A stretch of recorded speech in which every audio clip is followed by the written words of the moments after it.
Hey, this is Mike. Thank you so much for choosing this video. Tonight we're checking out a 2022 EV6 by Kia. It's a full electric vehicle at night. This video focuses on the interior and exterior lighting of the vehicle. Check my channel for a full overview and test drive videos. This is a separate video. First, I want to point out when you turn the headlight switch to the complete off position when the vehicle's running, you still have these very bright LED daytime running lights here in the front. And they're just blasting out the camera, so let me lower the brightness here. They are really impressive looking, nice and sharp LEDs, but they are super bright. Now I have the parking lights on, and those very bright LED white strips are now a little bit dimmer. So they're still illuminated, but they're quite a bit dimmer. Now there's an amber side marker now illuminated with the parking lights. The tail lights are now on, and they're red in color, so you can see them from the side. There's a little side marker, real bright one that's kind of integrated here, but you can see the tail lights from the side and from the back. And they are a nice deep red. Camera kind of usually makes them look a little orangey no matter what I do, but at least you can see the sharpness if I lower down the brightness. So you can see how nice and sharp it is. Very impressive tail lights. The reverse lights, turn signals, all that, brake lights are all LED back here, looking fantastic as well. The turn signal here in the front is amber, and it basically just replaces that upper portion of that white light that we saw before. Now it's a very bright amber color turn signal. Definitely can see that. You can see it from the front and the side. There's also an amber turn signal indicator here on the side mirror. You can see it from the front, the side, and the back. And the turn signal indicator in the tail lights is just the regular light, just brighter, and it's still red. But it is very bright, and it's a fairly high position, so you can see it easier.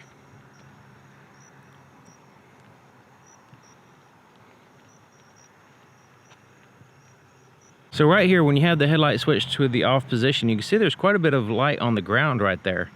So you can see it right there. The turn signal, there's the just that light. But when I turn there's the headlights, so you can see the difference. You could potentially confuse those lights as the headlights, but once you turn them on, the actual headlights, you can see quite a bit of a difference there. So there's the low beams, high beams, low beams. So we're gonna look at it going down the road as well, but just to show you what it looks like. They are a multi-reflector headlight system. So right now, the outer two are illuminated. The outer two reflectors are illuminated, and the inner one will join in for the high beams.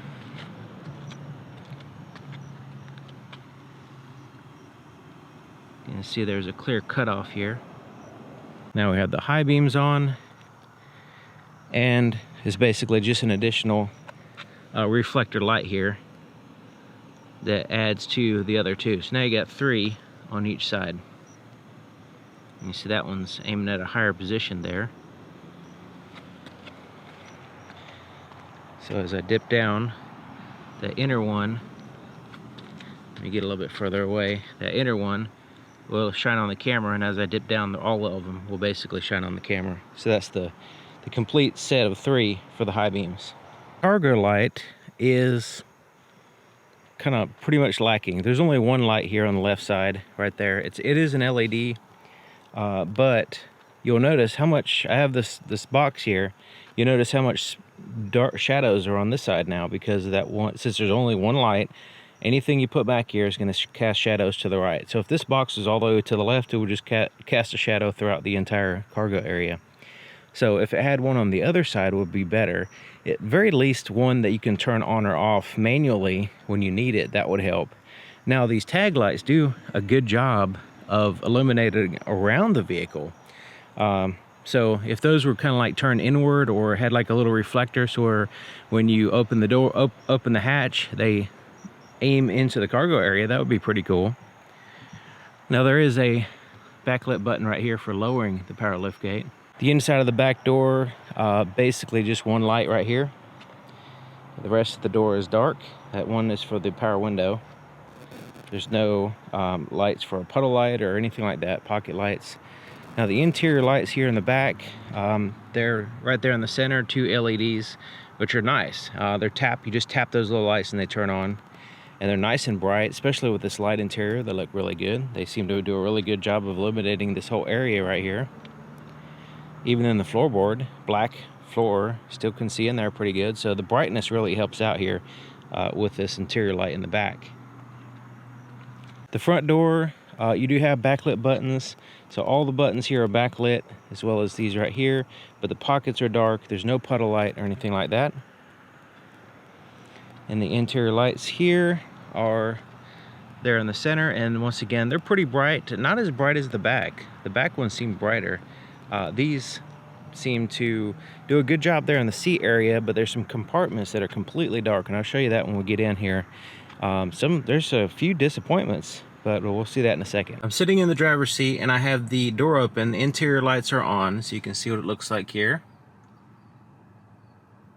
Go ahead and shut the door.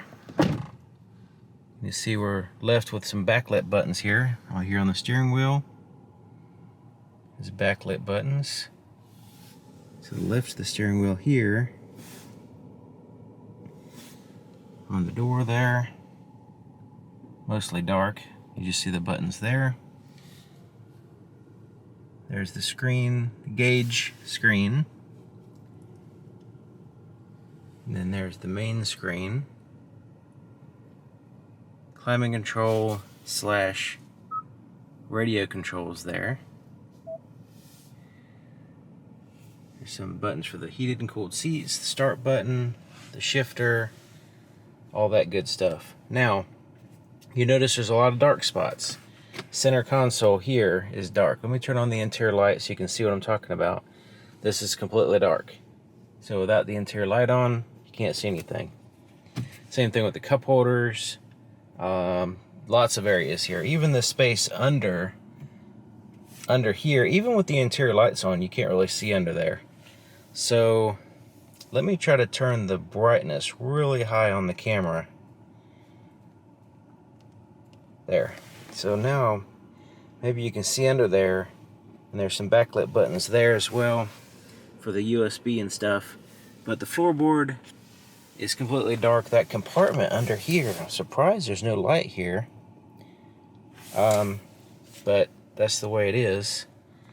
Turn the brightness back down to normal or close to that. The glove compartment does have a light in it, which is nice. Nice bright one too. So you'll notice there's, without the interior lights on, there's a lot of, and even with the interior lights, there's a lot of dark spots, which I was kind of surprised. Having a center console lights, especially under there, where there's a big storage area underneath this whole console area here.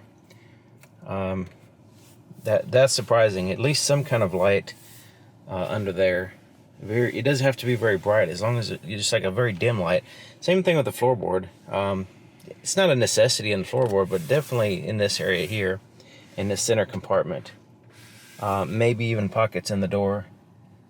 But yeah, it's got some liking, and you just have a flashlight handy, I guess, because you're going to need it.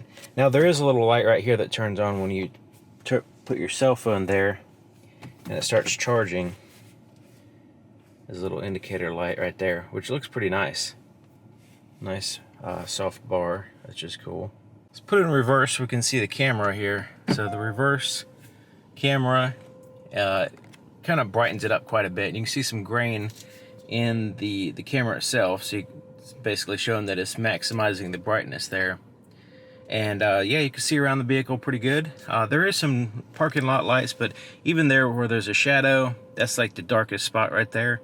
But that's on the side, there's no lights or anything, but you can see on the front and the back there's lights, and you can see pretty good around the vehicle. Put it in drive, you can see the front there. The lights up here, it's like a tap light. You just tap it and turn it on, tap it to turn it off.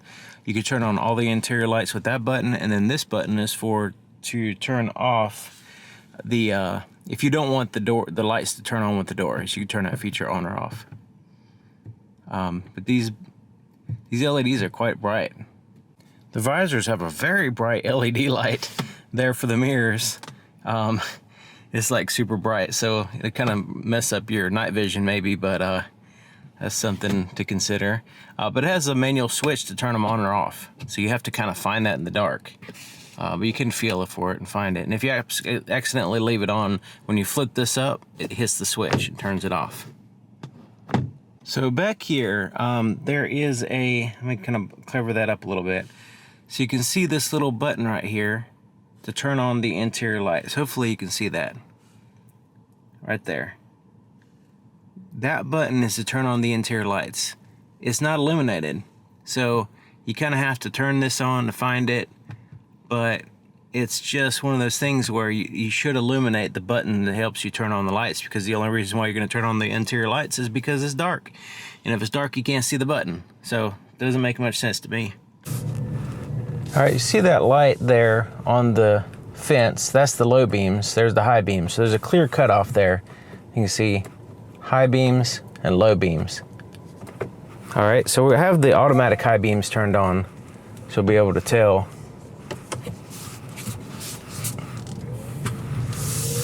if it works or not. Usually they do pretty good, but we'll see. Some vehicles surprise me. Some of them are like perfect and near perfect, and some of them are just so horrible that I have to turn them off immediately. Otherwise I'll get in big trouble. Flashing people with very bright LED lights is not good.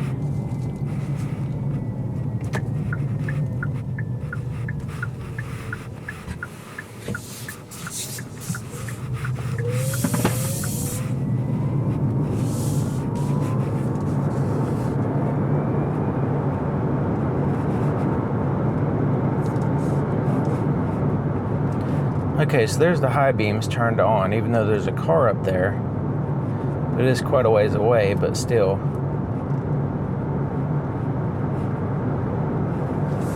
I'll keep an eye on that.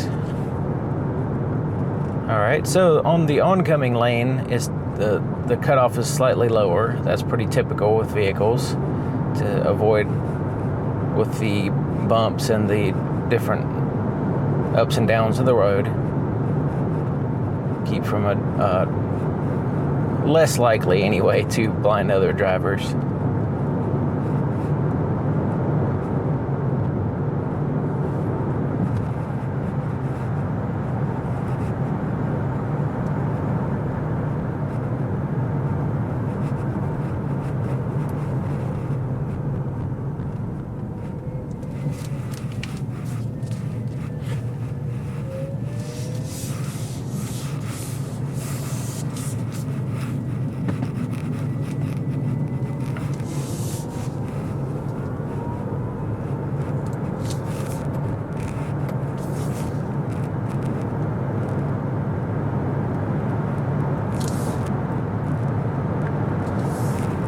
Okay, so there's the high beams. We're on an open road, dark road, and it's pretty patchy on the road. Those multiple reflectors kind of don't overlap perfectly, so there's some patchiness to the light on the road. The distance seems to be a little bit lacking as well, just a little bit. It seems to fade off quite fast, and most of the light is there closer to the vehicle on the ground. But you can still see pretty good. I mean, it's not like it's a bad headlight system or anything. That's okay, so the automatic high beams worked that time. But yeah, you can see the trees off in the distance. This has the trees offset from the road quite a way, so that way you can see how far the actual lights go, or at least a better view anyway. And they seem to do a pretty good job. I would say these aren't super impressive, but they are good. They're good headlights, especially for an electric vehicle where you have to worry about draining the battery too much if you have, high drain headlights or whatever. But these seem to be fine. So we're still in high beams, but you can see the distance kind of fades away quickly, very quickly, especially on that curve right there.